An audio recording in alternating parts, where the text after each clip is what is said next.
அநேகர். அடுத்து பிரதான ஆசாரியர்கள். என்னை கவனிக்க வேண்டும், கவனிங்க எல்லாரும். கிறிஸ்துவை நிந்தித்தது பிற மதத்தினர் அல்ல, கிறிஸ்துவை நிந்தித்தது புறஜாதியார்கள் அல்ல, கிறிஸ்துவை நிந்தித்தது கிறிஸ்துவை அறியாதவர்கள் அல்ல, கிறிஸ்துவை நிந்தித்தவர்கள் யூதர்கள் அநேகர். என்னை கேட்டுக்கொண்டிருக்க அன்பு தேவ பிள்ளையே கவனியுங்கள். வாசித்தார்கள், ஆனால் உண்மையை உணர்ந்து கொள்ளவில்லை. இன்றைக்கு நிறைய பேர் வேதம் வாசிக்கிறார்கள், தெரியும், பல ஆண்டுகளாக திருச்சபைக்கு போகிறார்கள், நீண்ட அனுபவம், நீண்ட நெடிய அனுபவம் வழி வழியாய் வருகிறது. அவங்க அப்பா தாத்தா ஆராதித்தார், மகன் ஆராதித்தார், பிள்ளை ஆராதிக்கிறது, பேரப்பிள்ளை ஆராதிக்கிறது. ஆனால் அது ஒரு பாரம்பரியம். திரும்ப சொல்லுகிறேன், வாசித்தார்கள். ஏன் வேதம் வாசிக்கிறோம்? கவனிங்கள், பொழுதுபோக்கு அல்ல. ஏன் பிரசங்கம் பண்ணுகிறோம்? பட்டிமன்றம் அல்ல. ஏன் பிரசங்கிக்கிறோம்? எங்களுடைய அறிவை வெளிப்படுத்த அல்ல. ஏன் தெரியுமா?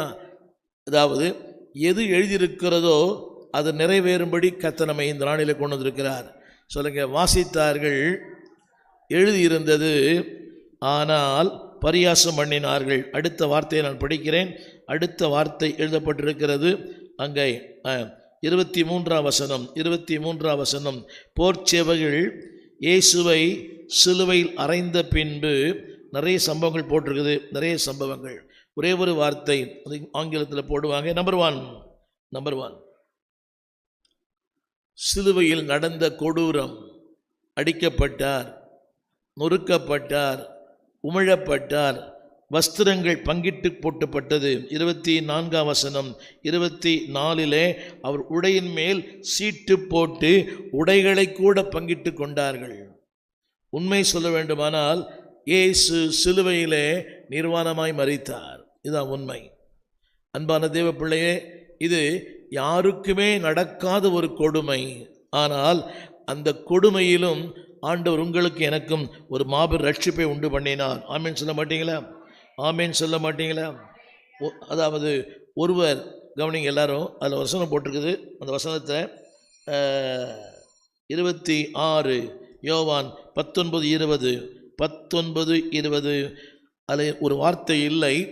வாசித்தார்கள், கவனிங்க, வாசித்தார்கள், அடுத்து நிந்தித்தார்கள். ஒரு கூட்டம் வாசித்தது கடந்து போனது. ஆனால் ஒரே ஒரு கூட்டம் சிலுவையின் கடைசி வரைக்கும் கூடவே இருந்தது. ஆமென் சொல்ல மாட்டீங்களா? நீங்கள் எந்த கூட்டத்தில் இருக்கிறீங்க?